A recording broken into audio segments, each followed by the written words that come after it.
In 2011, Epic Games had just launched one of its most successful games yet, Gears of War 3. They wanted to take some time to reevaluate and work on projects that could expand their company, but also projects that would be more fun and that could be created with passion and independence. But what Epic didn't know is that the game they were creating originally for enjoyment and fun would completely change the direction of their company and completely change the gaming world overall. And I know she'll be the death of me, at least we'll both be numb. And she'll always get the best of me, the worst is yet to come. But at least we'll both be beautiful and stay forever young. This I know, yeah, this I know. Fortnite started out as just a spark of an idea. The developers didn't really know how the game came up, but they've always talked about wanting to create a Minecraft or Terraria style game. And it's actually funny because the name Fortnite actually came from an email. The person you just saw, Roger Colum, was one of the first and lead producers of the game Fortnite. And let's get this OG music out of here. Fortnite actually started out as Save the World, and the original developers that were working on this, their names were Cliff Bleszinski and Rod Ferguson. Their main focus was on Gears of War, but they both started to shift towards Fortnite just because it was more of a passion project. They wanted to do something that they could all do together that was a little bit different than Gears of War. And they were just trying to put it together as quick as possible and push it out to as many people as they could and really just use whatever they can. They used Gears of War assets, and truly it was very, very messy at the beginning. But many people actually don't know that it was supposed to be much more realistic, with foggy, smug tones, realistic monsters and forts, and a scary slash horror type of art style. Since they were known for Gears of War, which, I mean, it's a little foggy, it's a lot less colorful and saturated, but for some reason, they decided to make it cartoony and just make it goofy. Fortnite wasn't meant to be a #1 AAA game. It was meant to be a fun side project just for the developers to have fun with. Their true main goal was to put everything in good action and MMO games into one big game. One thing I will say about the original creation, and I guess you could say sketch of Fortnite, was it is nothing like how it is today. And it's really funny because it truly shows what you can do with a game that is just meant to be fun and meant to be just a side project. Epic Games spent a couple years developing Fortnite, and they were very, very excited to announce it at the VGA, which is an annual game award show. They were really excited because it was something different from their Gears of War franchise and different to their original style. Fortnite was meant to be this goofy style game, and they really didn't have everything set in stone yet when they announced it at the VGA. It was still very much in beta testing. They didn't even know truly what the building would look like, the mechanics would look like, and overall it was just a mess, but the trailer looked outstanding, and it's what set the framework for the future of their game. But what's going to shock you even more is that the downfall of Fortnite actually started before its release. Let me explain. Cliff Bleszinski and Rod Ferguson, they left Epic Games suddenly. The lead developers, the biggest developers that helped Fortnite. There was really no explanation why, other than that Epic Games sold a percentage of its shares to the company Tencent. And if you don't know who Tencent is, they're a large Chinese company that buys out shares of gaming companies, music, social media.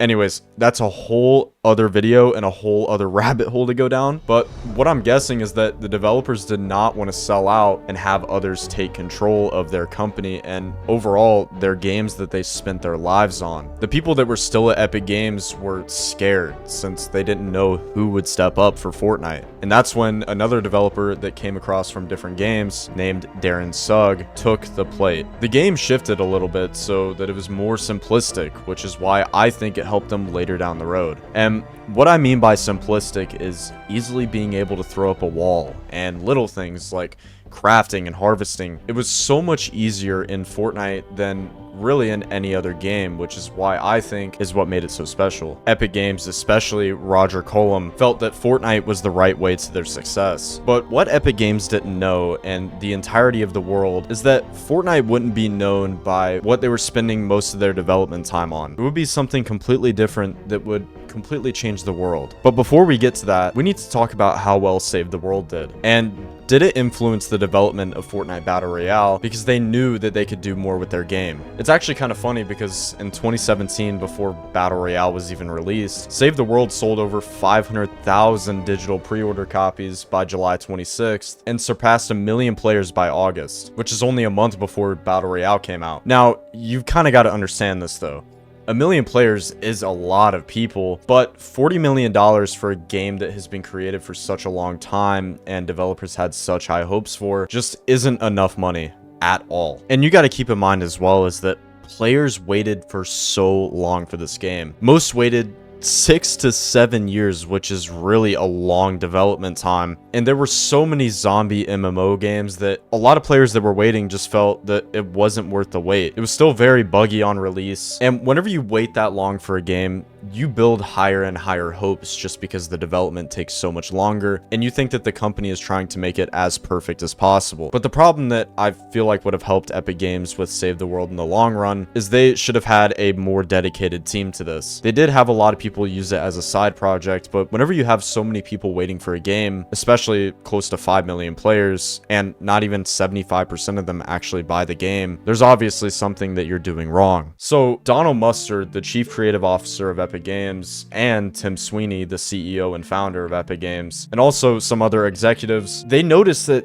there was a popularity in games like H1Z1, PUBG, and more of the Battle Royale genres, and saw the potential to incorporate similar modes into Fortnite. They decided, why not take a shot? It might take us a couple months, but these couple of months could put us on top of the world. So they tried. The development of the Battle Royale mode was then led by Eric Williamson and Zach Estep. It only took Epic Games 2 months to develop the mode. It used the exact gameplay elements of the original Save the World mode, which they also got some assistance from some other teams since there was a lot of people that put time and effort into this, so they were willing to give it more love and affection so that the game could survive and thrive, which is what created the start of Fortnite Battle Royale. My head, she said it's all in my head, but it's not. Think I'd rather be dead, Can't forgive or forgive what you did,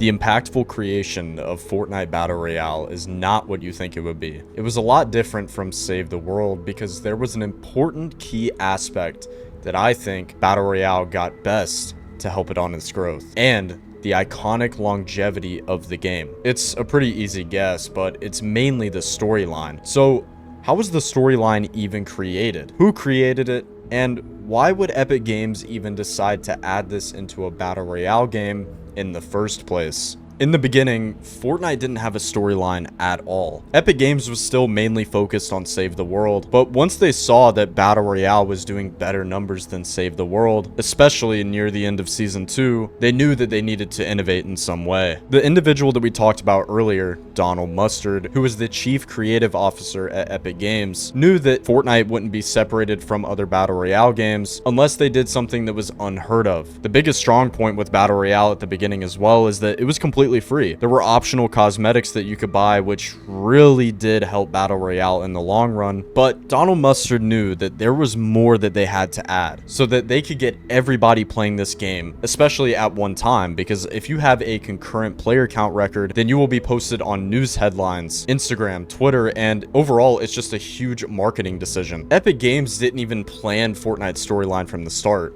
It just evolved over time, and they used players' reactions to help shape future storylines and develop the storylines as well. The biggest thing too is that there needs to be some sort of lore and unexplained theories, which I think Epic Games still does very well in the modern day storyline. But the fan theories, the hype, and everything around it. I like to think that the community created the storyline and helped shaped it, especially after Battle Royale became such a huge hit. And when they did their first live event, which was in season 4, this is what really spun off. The creation of the storyline is actually super interesting because I feel like Fortnite overall, with Save the World and Battle Royale, everything was just a test. They were having fun and they really didn't care if something worked or if something didn't work. It was all a learning experience, which is something that I think a lot of people should take away from this as well. You might as well go out and try something that you've never done before, just like how I did with my YouTube channel as well. And if it works, it works. If it doesn't, move on and learn from your mistakes.